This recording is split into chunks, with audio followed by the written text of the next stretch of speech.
Yes, I think we've given people 5 extra minutes, and I can see the numbers are still going up. So as they continue coming in, I think we will get started. So good morning to all of you who are joining us from the United States. Good afternoon to those who are based in Europe and the Middle East, and a very good evening to my fellow panel members who are all based in Asia, and others who are joining us from other parts of Asia outside of India. My name is Dr. Neeraj Mandana. I am the Managing Trustee of the Next Genius Foundation. And our work at the foundation focuses on identifying extraordinary students from across India and connecting them with full and partial scholarships with our partner colleges in the United States. It's been a great pleasure for my team and me to be doing this for the last 5 to 6 years. We worked with hundreds of students and awarded millions of dollars of scholarships in great partnerships with about 17 colleges that we work with. This work has brought us face to face with about 1,500 high schools from across India, from the north, south, east, and west, and also high schools that host Indian students outside of India, primarily in the Middle East and Southeast Asia. And as a team of 8 people, we travel to about 300 plus high schools every year and enjoy interacting with school management and meeting students and families. All of that obviously came to a grinding halt as social distancing was enforced in our country, and we were all forced to work from home. At the same time, conversations with our current graduating class, our current scholars, led us to realize that they were hesitant about accepting the scholarships and unsure about going to college this fall in the US. So that then led to several conversations with our partner colleges, and eventually we realized that there is a big need to do a webinar like this. And thank you to the panel members who have accepted to come on board and present their perspectives.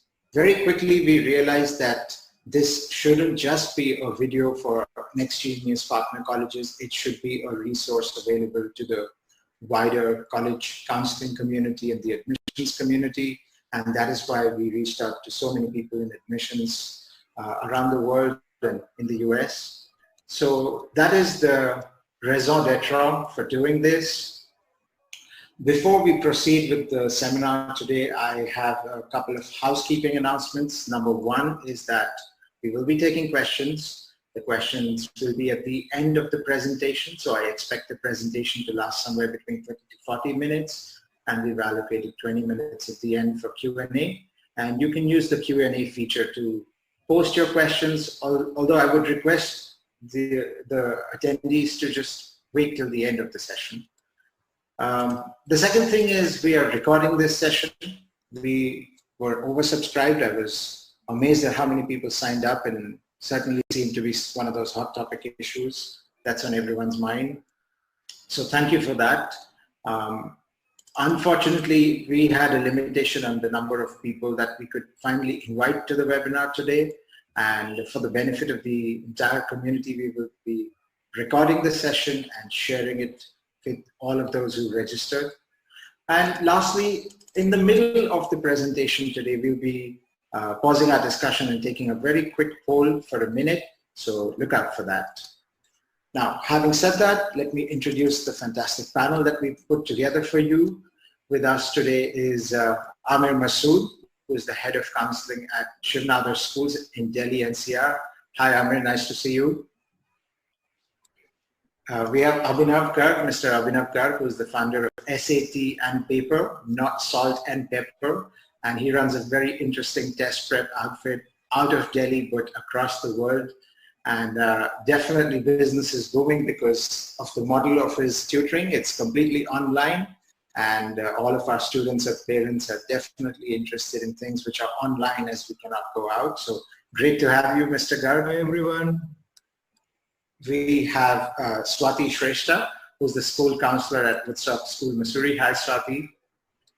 Joining us from Delhi again is Shikha Vij, who's the school counselor at Step by Step School. Hi, Shikha. Hi. We have from Bangalore, we have Ganesh Kempaiah, who's the school counselor at the Canadian International School. Hi, Ganesh. And I think many of you know my associate Devesh Laki, who is also co-moderating with me today. Thank you for everything, Devesh. So having given that brief introduction and hopefully not bored too many of you to death, let me continue with the first question of the day. And my first question of the day is for Amir.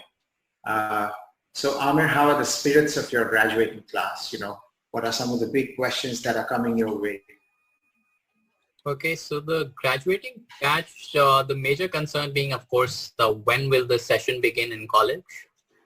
And if it is delayed, will that affect their graduation date?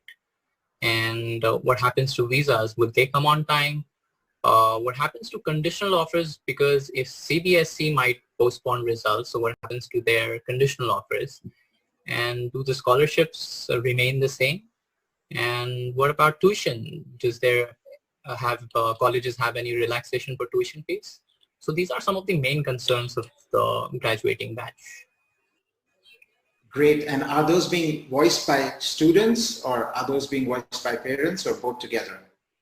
I think both. Parents are more worried about the financial aspect, and the students, they're talking about the the graduation date and will the college start on time. So that's a major concern. Yeah, true. I'm hearing that as well. Great, thanks for that feedback.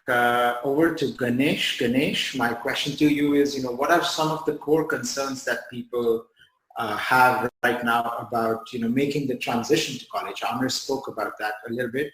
What are you hearing in Bangalore?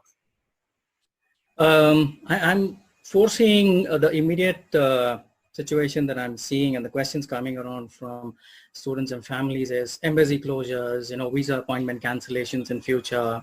These are causing anxiety among students. Whether universities are in touch with visa offices and preparing for delays in processing visa applications.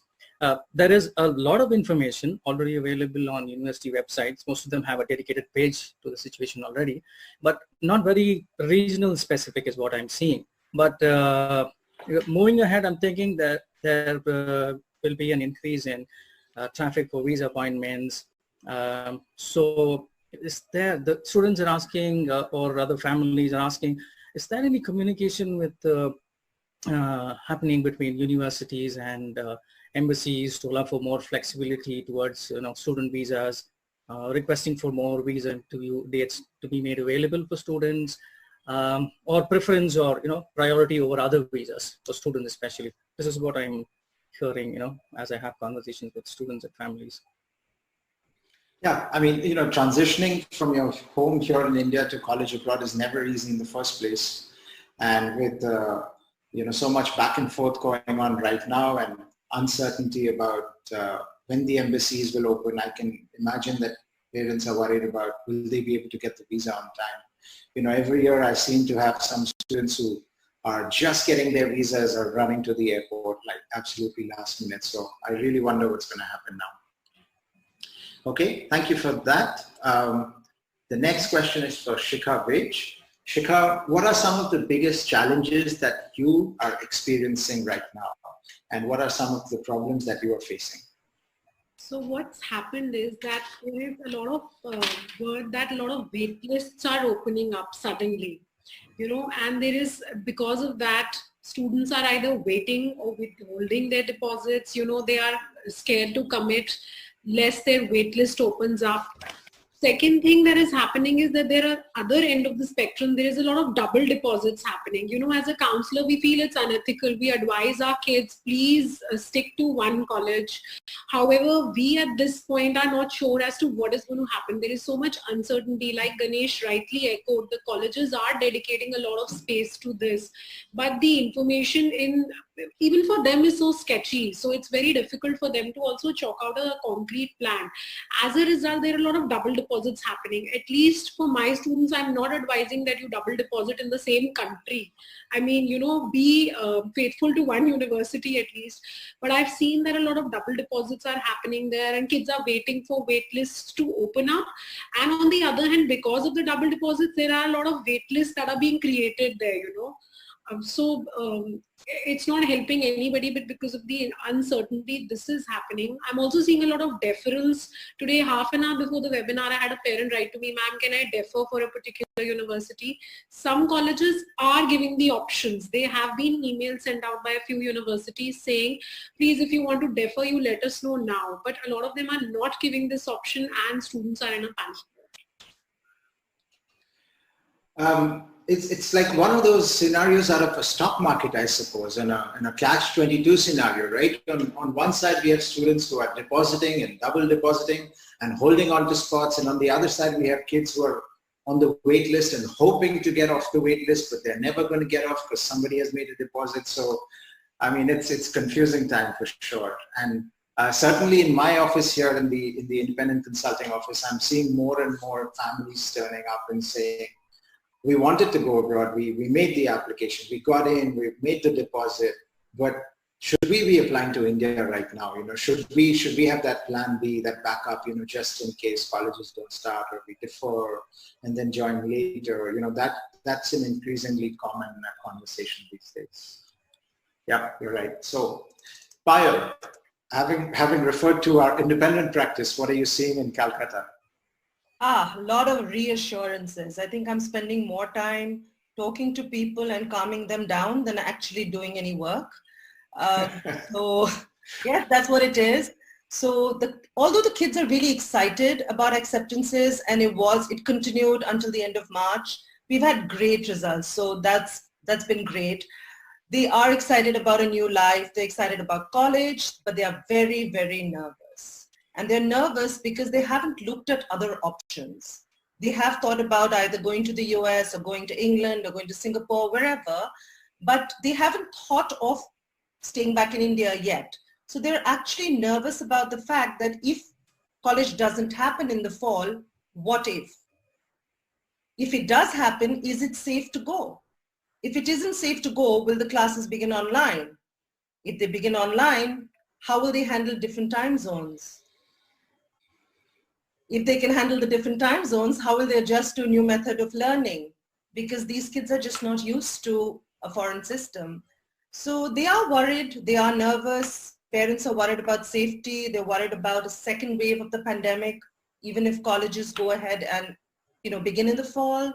They're worried about being able to afford an education. They're worried about the rupee weakening. I don't know if everyone knows, but the rupee has gone down by over 10% in the last few weeks, which makes it really expensive for people to be able to afford it. Even with financial aid, I don't think the financial aid packages have changed. I don't really know whether it's fair to expect them to change, but these are a lot of concerns that people have. So that's what's happening in my office.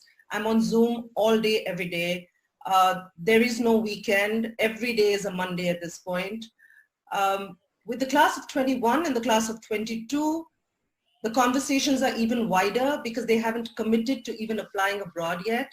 So we are talking about a lot more issues than we would have had they already applied and fixed what they'd like to do. So yeah, in short, that's what's happening. Yeah, and I resonate all of that, right? And I think the most important thing has been patience and us keeping calm, and then, you know, transferring that energy to everybody that we see on the other side of the screen. So, yep, I hear you.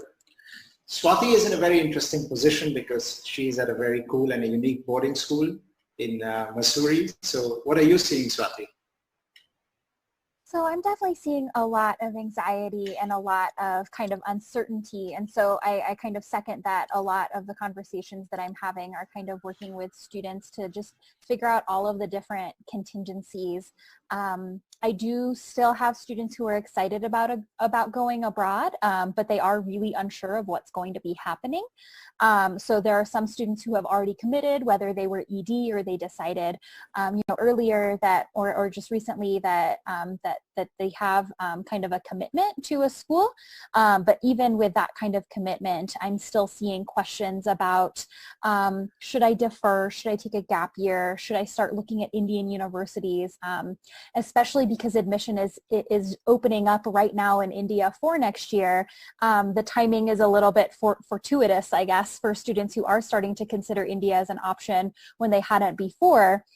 they're kind of a little bit hurriedly thinking, well, admissions are opening up. Should I put in an application? I guess it can't hurt to put in an application even if I have already deposited elsewhere.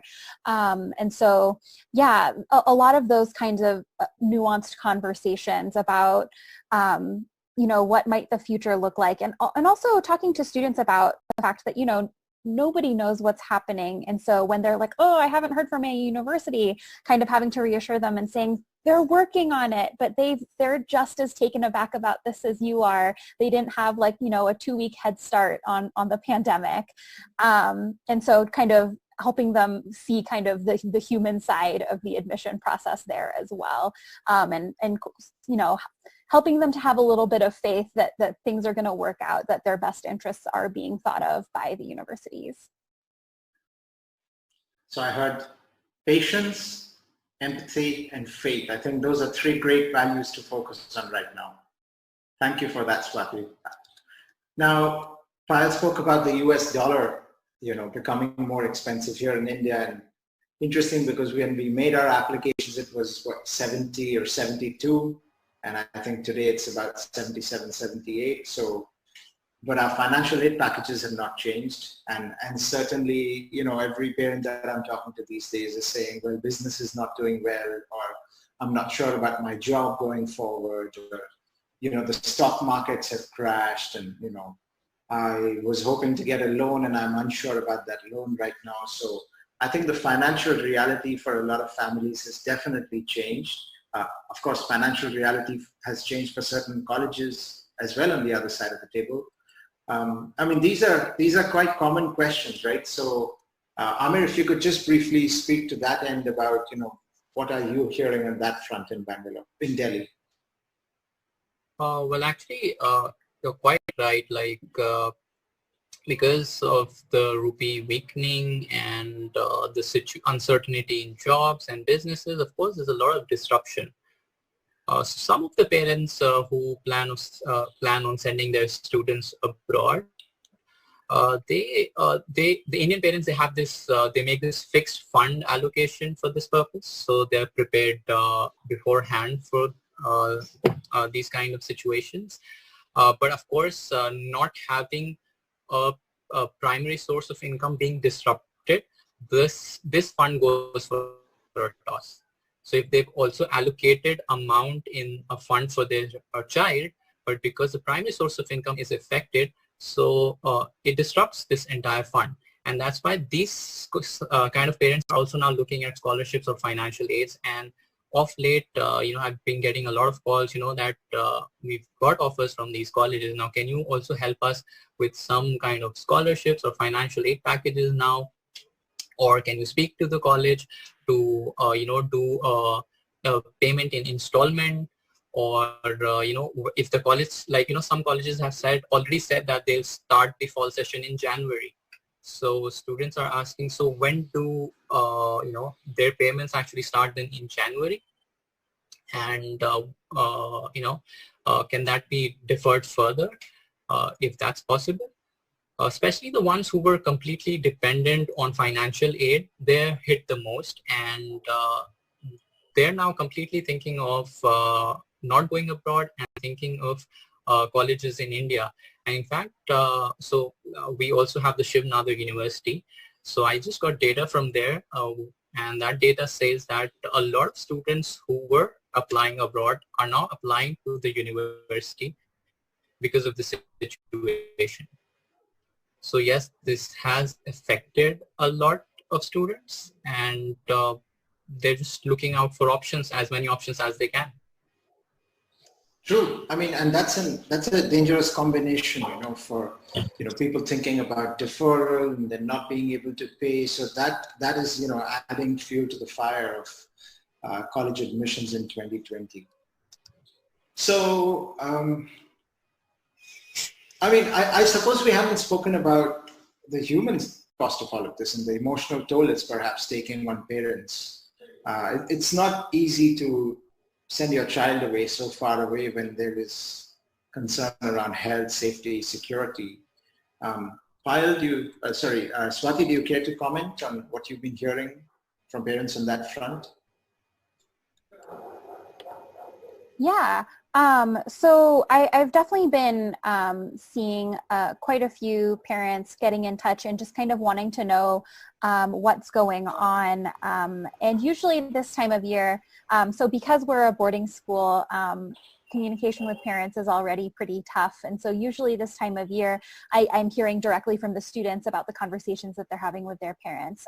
But this year, I'm definitely getting a lot more communication directly from parents, just kind of wanting to know what might be kind of the outcomes from the university side, to which, I have to be like, I also don't know, but here are some possibilities, and just kind of constantly directing parents to go directly to the university websites, to ask university admission offices if there's nothing on the website, which is rare at this point, but telling them to talk directly to the admission offices and really just kind of being that kind of funnel. I think parents are really worried about what might happen if the pandemic does last longer, or if it starts up again, if there's a second wave, of kind of how to take care of their children.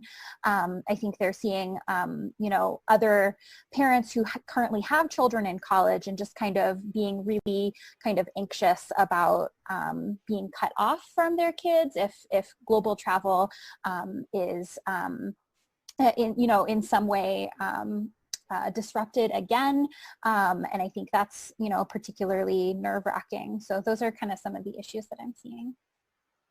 True.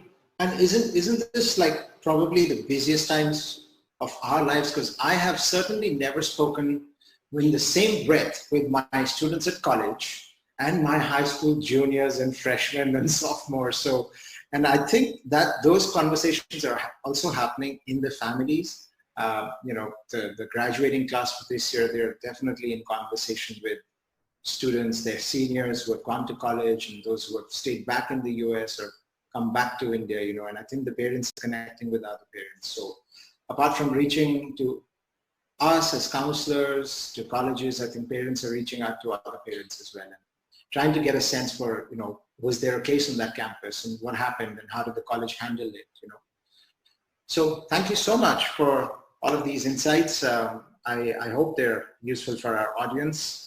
We've been speaking about our graduating class size. It's time to take a very short break and do a brief poll. I would appreciate if everybody voted. I'm going to leave the poll open for a minute. And on the other side of the poll, we're going to talk about our rising seniors, our grade 11 students. All right, so launching the poll now, and I'm going to make sure it's open for the panel members as well. Here we go.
Okay, thank you. Thank you so much, everybody. I've unmuted myself. Here are the results, and I hope you can all see it. The number one factor that our audience of admission officers is most concerned about right now is the structure of the fall semester, the almighty question. I think that is the one that everyone's curious, what is going to happen, if we are going to college. Great, thank you for that. Let's shift gears and talk about our grade 11 kids, our rising seniors. These are the kids who are going to make their applications in fall 2020. And I know that the number one thing on their mind is the SAT and the ACT. And every day we hear about colleges going test optional. They don't need SAT, ACT subject test. Kids in India are staying up at crazy hours and taking the AP tests in a few weeks from now. So, Mr. Abhinav Garg, what are you hearing and what are you seeing on that front? Okay, so I apologize, upfront for the harsh words that I'm going to use.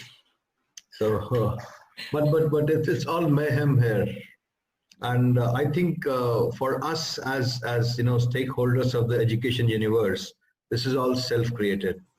If you ask me, we are handling the situation no better than what the global governments are handling the pandemic. It's very much similar. So the student today faces a lot of uncertainty, a lot of anxiety. For the March SAT, I had people traveling 500 kilometers by road to the testing center to discover on the test that the test has been cancelled. Right. The sign-ons for the June subject tests are open till 14th or 12th of April. Then by 15th of April, the test gets cancelled. The ACT is still on. So there has to be more coordination amongst various stakeholders. The colleges going test optional are throwing the college board into a state of fear, and who are now adamant on having the test at any cost whatsoever, whether it is reflective, doable, but it's kind of a struggle for survival.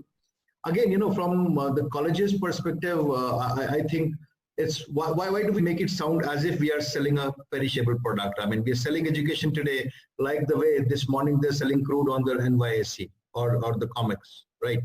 So I think education system is robust enough to absorb this shock going forward. But we need to make a concerted effort, a unified effort where all of us are speaking the same language. And probably one parameter that we need to focus on is the consumer confidence index, which is really, really dwindling right now. Yeah, I mean, I resonate that it's not an easy task. It's definitely an uphill battle. I mean, presidents and prime ministers are struggling with what they're doing. What are the questions that students, grade 11 students, are asking you? The first thing, when would the SAT finally be conducted? Number two, colleges are going test exempt. I have an SAT score. If I don't submit it, would that be okay? All sorts of questions. And half of my day to day is spent answering questions either to students or to parents. What would happen to the early decision deadline? Would they be pushed forward? Would they not be pushed forward? How would this impact my chances of admission, given that there are going to be much lesser applications from China and Europe? I mean, all sorts of questions, left, right, and center, but most of them about the uncertainty of the test that is in place. Should I do the subject SATs? Should I not? For example, March, when the SAT was cancelled for May and the subject test registrations were open, a lot of these kids actually started prepping for the subject tests in June, thinking that we'll do the subject SATs in June and the SAT in August. And now what happens is a month down the line, the subject SATs are also cancelled. So they've got absolutely no clue is that what piece of communication they can actually trust. Yeah, it's a confusing time when you're a student, and especially when you're probably surrounded with some friends who've already done it and who already maybe have a good score. And then you're left wondering, should I take it? When should I take it? Should I prepare? Should I not prepare?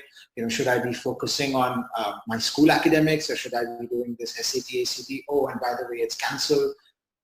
So it's a confusing time for a student. Right? Lots of questions about the test at home option. As the APs are tested at home, would the SAT, ACT go the same way? If they go the same way, what would the test look like? Again, the College Board and the ACT both have just dropped a hint without really coming out with any real details. So I think the need of the hour is to have on a centralized platform, on a coordinated platform, have more credible information which everybody can go with. Yeah, true. Anything the parents are asking you in particular? The parents, the same questions. I think nothing different from the students. Yeah. So mostly we cater to the juniors, right? Most of them, and those who are the rising seniors now. So this is what my universe is. But the same questions, most of them relating to acceptability of scores and the schedule, how the test would be conducted. True. Great. Thank you for that insight. Ganesh, what are your grade 11 and rising seniors asking you? Yeah. It's a very unusual question that I came across today, and it translates to the poll that we recently had, where the least of the concerns is with the deferral and the gap year. It is very interesting because one of the parents had this question, and I also had a conversation with the university rep sometime earlier. The question was on, how is the impact of, is there an increase in deferred admissions? What percent of students have deferred their admissions?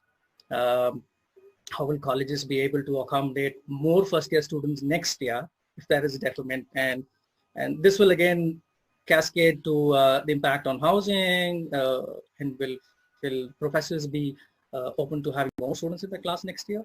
And how will the class look, and the facts about how colleges will look at the faculty-student ratio with increased number of students, how will that impact? These were the kind of conversations that I had with the university rep, as well as interestingly, a parent asking me this question, because if there is a spike in the deferred admissions, then how will the admissions policies change for the current year? Will the intake become less, or those kind of questions? It's interesting, right, that when we polled the audience, the number one issue was what's going to happen this fall. And if we were to poll school counselors today, the number one issue probably would be these kids are going to take a gap year or a gap semester, or they are going to look at local options here in India. So, I think that really highlights the need for such a webinar today. And recently, I think it was last week, I saw a school send out an email to all the graduating class that to the rising seniors that it's going to get harder for you guys because many of our seniors are going to defer, and then colleges will have limited number of beds, and you guys are going to face competition from your seniors. So I don't know if it was a scare tactic or if it's actually going to be reality. Let's wait and watch. But certainly I know that people are talking about this on the ground, and they're curious as to what's going to happen, and fearful that, will there be a domino effect, and that, if students defer, no, I'm not talking about everybody deferring, obviously. If a certain percentage of students defer, and then, they eat into the next year's pie, and then that eats into the next year pie, how long will that domino effect then last? So that's we need to think about this one. So Shikha, what are your grade 11 kids asking you in Delhi? So affordability is a big challenge. I have parents who are really worried about whether the scholarships and the financial aid packages are going to dry up for them next year. So much so that I had a parent today who's settled in one of the hippest town part of Delhi write to me that will the colleges be given admission fee application fee waivers to them, and if she could ask for that from my end. And this is a parent who's having the best of facilities. So affordability, financial aid packages, application fees has become a question mark. As you said rightly, somebody pointed out businesses are drying up. That's a big question. I have a parent who sent a kid to US, and in the middle of everything, she called me whether he should be called back, and there was no food. The kid messaged me separately, and I said, of course, call him back. And she has a rising senior here, who's just going to be on the verge of going to college, and she was looking at a financial aid packet for the younger one. She's at such a crossroad where she doesn't know how it will pan out. Paying for online classes the same amount of tuition that she would be when the person was there at the campus, is not justifiable to a lot of parents. It's difficult. So increasingly, I think, the costs become a major factor. True. Payal, anything interesting with grade 11 kids? You talked about scare tactics. I don't think anyone needs any more scaring. I think everyone is so worried. Everyone is looking towards someone else to tell them what the future holds. And I said, no crystal balls. We don't know where our crystal balls are right now. No one knows the future. And I'm actually telling the children to calm down and to do the best that they can, to work on what is possible. They're all worried about at this point, because Indian kids are used to numbers. They're used to standardized metrics. The minute they hear it's going to go test optional, they don't know how they're going to come through. Because if they're test optional and they can't even brandish this amazing score they have, what are they going to be judged on?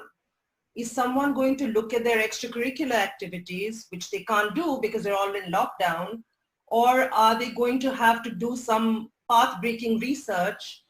How will the teachers write their recommendations? Because I'm working with a lot of children who go to school where they don't really have full-time counselors, and the teachers are not used to writing recommendations or explaining circumstances or talking about how grades are deflated. So the children are a little worried about these things. So we are actually talking about all of this, other than the fact that, of course, they cannot. That has already happened.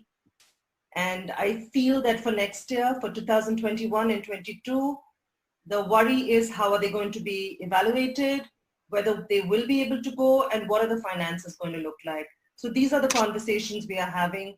I would really encourage all our friends in the admissions offices to continue to leave and leave out as much information as they can when they know it, as and when they know it. And I think just to let children know that there are people on the other side. I know they are, and I am telling people the same thing, but to know that there is a human on the other side and they are just as worried about the situation as we are. True, and I mean, look at the kids we are talking to, the March SAT got cancelled. I was working hard for that. And then I came home and I realized that my finals got cancelled or delayed, And I can't go out, or I can't do anything. I can't do anything for my profile.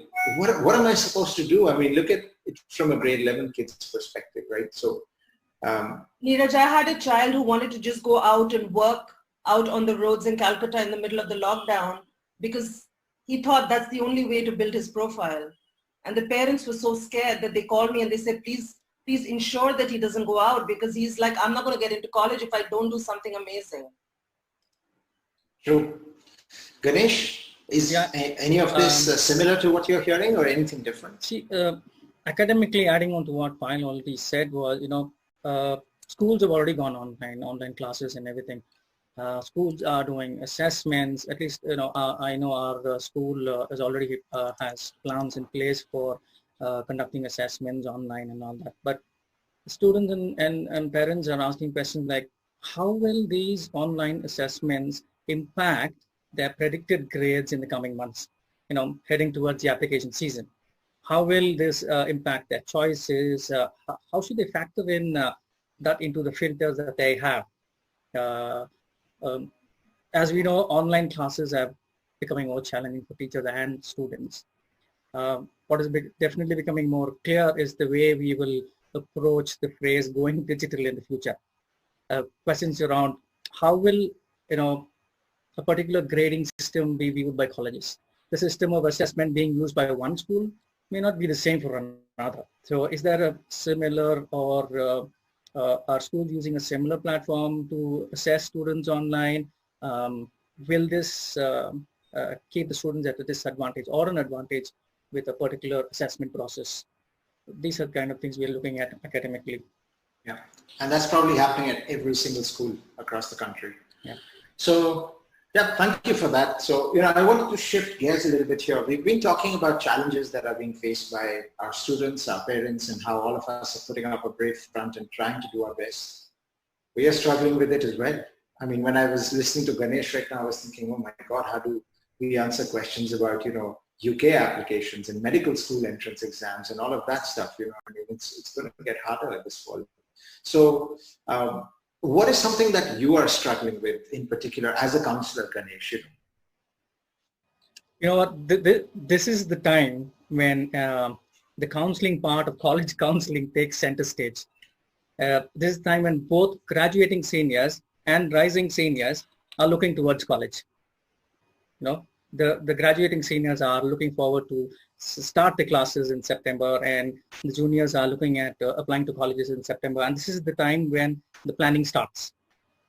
So it's like, for us, it's like a double barrel approach, being able to fire both sides of questions. For me right now, the key challenge areas I would say is around the visas, and the application process for the next year. Yeah. Our college is rethinking application deadlines, especially for early applicants. October, November is very close. The bigger question is, what to tell students and what to tell them. As Jim, the past president of NACAC, said in one of his blogs, it's hard to be a trail guide when you don't know where the trail leads. True. We're all trying to do our best, I think, on that front. So, Swati, what are you struggling with? You're in a very unique position compared to some of us because you're at a boarding school and you're having to coordinate with so many different people. What are some of the things which are troubling you? Yeah, it's a really strange time to be at a boarding school. What does it mean to be a boarding school when none of your students are in dorms? I know something that that I've been struggling with is just having students in a lot of different time zones, and I think it's kind of a look into what college might look like in the fall if we move to online learning. I just know that dealing with all of these time zones, I have students in time zones, if you look at a map, ranging from the UK on one end to the US in the other, and everything in between. And so how do I make sure that students are getting kind of the counseling that they deserve? I'm also really struggling to answer questions about English language proficiency exams. I know we've talked a lot about the SAT, and also thank you to all of the schools that are going test optional. You are making my life so much easier when I'm talking to students about how am I doing this test, and I say, look at all these schools that are going test optional, you're going to be fine. And it gives me a great opportunity to talk about holistic admission and how that works. So I've been really happy about that as a product of a liberal arts college. But when it comes to English language proficiency, IELTS and TOEFL just kind of release these in-home exams with kind of the caveat of like, we don't know if universities will take this. We don't know if embassies will take this, to which I say, like, then why are you even releasing them? How is this useful in any way? Also, shout out to all of the schools that take Duolingo English test. Thank you, because that does give me an option to kind of say to students, look, there are these schools that take this online exam.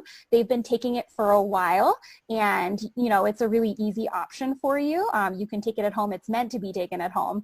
It's not something that was cobbled together to be taken at home. But that's definitely a question. I have students right now, my senior class, I guess, they're choosing to go to the US instead of the UK because they're like, I don't know when I can take the IELTS UK VI. I don't want to take it. I guess I'll go to the US. And I'm like, oh, that's a strange thing to base your decision on, but also kind of makes sense in this context. And students really kind of concerned about kind of different cultural expectations. We have a lot of students who are from different parts of Asia for whom kind of I think there's a lot that goes into the college application process, just in terms of prestige, and they're really struggling, I think, right now with kind of that part of the process as well. So yeah, those are kind of a lot of the different things that I'm seeing, but definitely it's a lot to manage when you're working with students who are from all over the world, and they are all over the world right now instead of in one place. Yeah, thank you. Personally, I was going to leave with my wife is forcing me to clean the house, but that's as well. So shifting gears and talking about maybe what some of the troubles are for our institutions, what are schools struggling with? If I could ask Shikha and Amit to quickly respond to how they're managing, what are some of the things that your institutions are struggling with? Online. Everybody is struggling with online. It is difficult to connect with the kids to understand what they are actually thinking. A class is made up of, the connect between a counselor or a teacher and a student in person. That's what makes it vibrant and everything. So I'm expecting that the kids are going to have a tough time with the fall being online for a lot of colleges, and that's a genuine concern. Because it is difficult. How do I showcase my student to a university officer when they're there? There are a lot of virtual tours happening. Kids are not getting a sense of the university there. So, the mode is not working at all sometimes with some kids, especially the introverts especially tend to miss out, I feel. So that's a major concern. We are struggling as a school on what to advise on testing, a lot of what Swati said, to go test optionals. I have a number of rising seniors who are above the 1500 benchmark in SAT, and they are worried what is going to happen to their testing scores if schools are not going to look at them. So on one hand, I have those kids, and on the other hand, I'm just feeling as elated as what Swati said, that, oh, it's not required for so many schools. So there is uncertainty. There is no one piece of solid advice that I'm able to give to my students. It's very difficult to have any idea as to what the future is going to look like. So the kids, the uncertainty is really, really driving everything. And that's pretty much it. I think for the school, the biggest challenge is, how much information are you going to give? Because there's so much of because of everything moving online, there's so much of information and it's overwhelming. And for the school to decide as to how much information you want to give, that's the challenge. Because you see, everyone is talking about online courses. Now these online courses are being bombarded from every place. Colleges are sending online courses. Online education companies are sending online courses to the students. The school is suggesting online courses. There's so many things. What should the student actually do?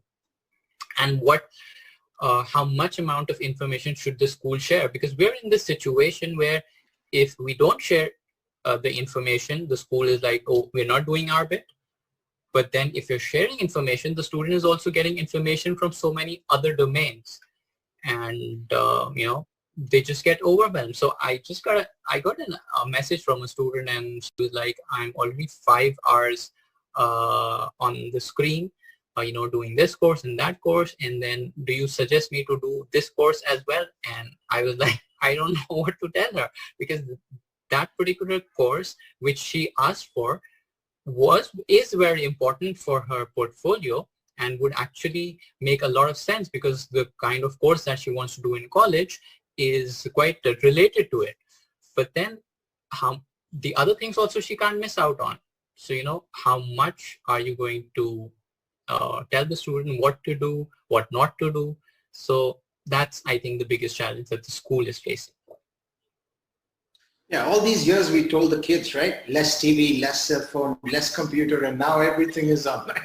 So, I know that some of them are turning around and saying, now what, Great. So thank you so much. My last question for the evening is for the entire panel, and I'll just, pick everyone's name and then we can go. I'll give you some time to think about it. If you have one actionable piece of advice for admission officers right now, what is it? What would it be? One piece of actionable advice, something that you would like to see colleges doing in the future. And after that, we will be moving to Q&A. And, I know that we're running a little bit late, maybe 5 to 10 minutes late. So let's try and keep the responses crisp. I think one advice that I would like to give right now at the moment with the current situation is that if colleges can actually come together and, share information collectively and not individually, because again, you have different colleges sharing information at different intervals. So if colleges, just could collaborate at this point of time and come together and share information, I think that would be very helpful. Thank you, Amir. Abhinav, sir. Sharing information, that is not going to change with every passing day. It'll be a very good idea, if the colleges could get together and create an independent body, which represents in general in the colleges in the US, which is one representative body, and which talks about the way forward, that this is how the next 7 or 8 months are going to be spent for all of us, which would give the students a lot of reassurance. Can we have one policy on testing? Till what time can they take the tests? Till what time the test scores would be accepted? What all colleges are optional, not optional? We will have to clear the confusion from the students' mind. That is going to probably preserve the brand education, I think, as of now. Payal? I completely agree with this. If there is an agreement between colleges and there's a common policy, it would help. What I'm going to say now may sound a little revolutionary, but I still want to say it. I would actually suggest just pushing the fall semester back a few months, maybe take a little bit away out of the summer next year and let the children just relax, maybe not even begin it in August and September, so that, we're not talking about going online, not going to college, just erase 3 months. What is it going to matter in the larger scheme of things? But I know this is a huge thing, so I don't know if it's going to happen, but I thought that would really take care of a lot of problems for next year. Sorry for interrupting here. None of the academic calendars are longer than 7 months in a year. Correct. And that's even if we lose 4 or 5 months right now and we recoup them over the next 2 years, I think that's very much possible. My daughter goes to college in the US. She says, if I'm not going to college, I'm not going to pay 70 grand for doing classes online. I can do them on edX and Coursera free of cost. Yes, I know, but as we all know, accountants run the world, So Shikha, what about you? I think one thing that you really need to review for the graduating class is wait lists. I know you're in as uncertainty as we are. There is no prediction here. Every day is a new day. But if you just have a standard policy on a wait list, and maybe for the rising seniors, review the application fee, that would really help. That would encourage a lot of students to apply as well. And last but not the least, Swati. I think my actionable item is for the current grade 11s, the rising seniors. Go test optional, go test blind, cut out that anxiety, tell students that you aren't going to consider SAT scores and that, explain exactly what you are going to use to evaluate their applications. But, don't ask students to take tests that aren't being offered. Give students as many clear options as possible to prove their English proficiency, not just the IELTS or the TOEFL, but other ways that they can prove English proficiency, whether it's their internal school grades or something else, but kind of really laying that out for students of how they can show these things that you're looking for. But just be really aware of kind of the context that our students are coming from, where a lot of their exams are being canceled, and they're really worried about those repercussions. If you could kind of reassure them, we'll use other things, that would be amazing. So we need a 21st century New Deal, right? We need a new template for how we're going to do holistic admissions. Thank you so much. I want to take my hat off to every single person on this panel. It's been great having you here. I hope our attendees have enjoyed listening to you. I have certainly learned a thing or two this evening. I now want to open up the floor for any questions. So I can see them coming in. And let me go to the first question right away. Given the transition to virtual learning and increased free time, how are students viewing the onslaught of virtual visits by universities? Oh, that's a great question. So anybody want to take that on? Yeah, Swati, go ahead. I am overwhelmed by them. There are so many emails from individual schools. I think the ones that I found most helpful are when colleges are collaborating, when they say, we've got these 5 schools that kind of want to talk together, and I find that so much more helpful to kind of market to students of like, here's something for everybody.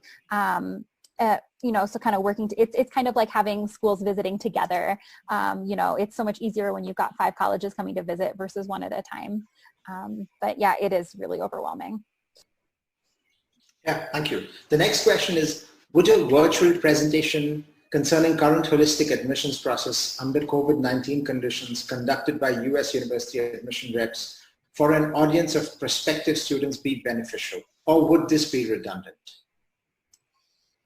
Anybody want to take that on? Yeah, Payal, go ahead. I think it'd be great because it would help the students and the parents to understand what universities will actually look for if they're going test optional.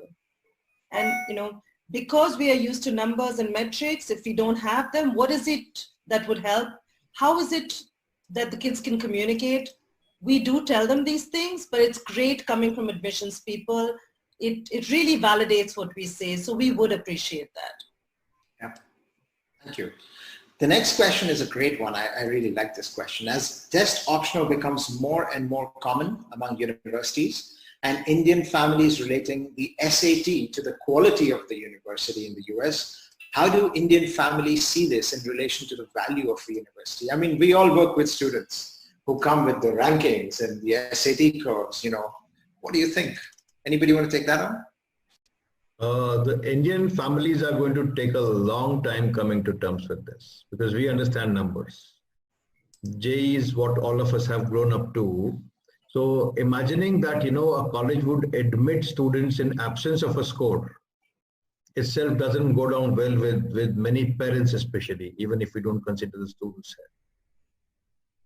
Yeah, and that's the challenge, right? Yeah, Swati, go ahead. And if I may add, I think the more schools go test optional, the easier that conversation is going to be. If I can hold up, right, a list of 1,000 schools that students can apply to without test scores, that's going to go a long way. If there are schools that they recognize in that list, they can say, oh, I know that school, I've heard of that school, and yeah, I appreciate that they're on this list. So I think the more schools go test optional, the easier that conversation is going to be.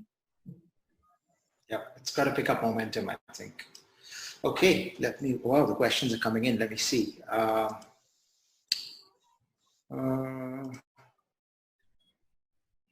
Okay, by proactively sharing that we would allow automatic deferrals to spring 2021, would that likely prompt more deferrals than would have otherwise been requested, you know?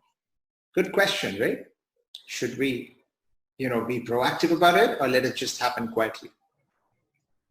And what impact would that have? Quietly.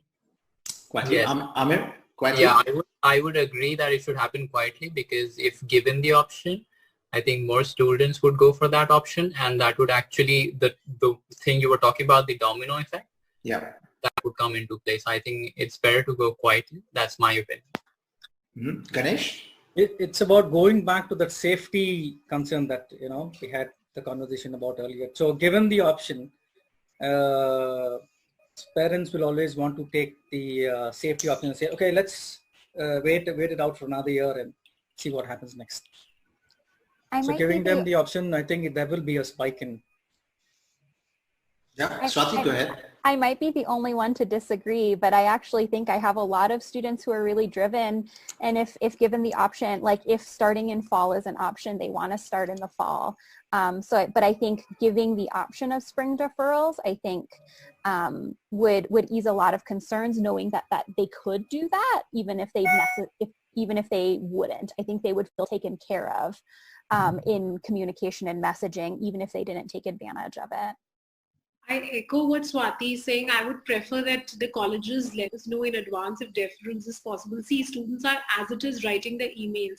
And in this day and age, can you really go quiet? Especially with the student community, with WhatsApp and social media. One parent does it, 10 parents find out. Coming straight from the college, I think it's a better idea. At least the communication is clear. There is honesty there. Great. Thank you. So another question that has come in is regarding possible visa delays. Do students seem more open to deferring a semester or a year in order to attend the school abroad of their choice? Or do they seem to prioritize starting on time at an institution in India? So may I take that? Yeah, go ahead, Shikha. So I have an equal number of students. There is this, like what Swati said, I have some very aggressive, ambitious students who are raring to go. I have WhatsApp messages asking me, ma'am, why is it online? I'm ready to go. I'm ready to leave the nest. So it's a personal choice. On the other hand, I have a number of parents who are gunning for Indian colleges, you know, so I have done these increasing number of applications in the past 2 weeks for Indian liberal arts colleges. So it's a 50-50. They are applying definitely to India also, but it's a call that they haven't really taken. Literally, it's like that. It depends on a lot of factors like, do I have family there? What is going to happen? Is it online?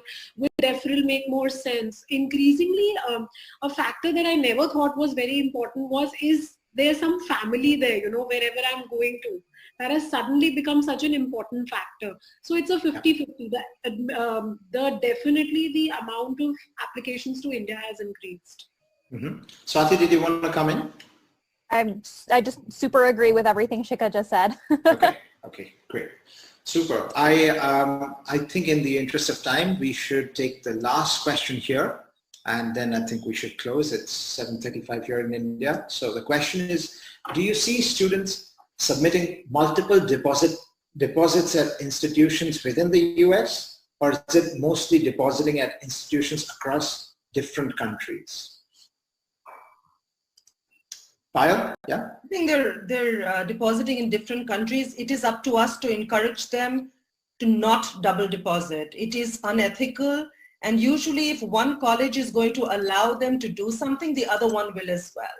So there is no reason for them to double deposit in the US, but there are concerns about visa issues and safety issues, and that is why if a family wants to look at two countries, I can't stop them.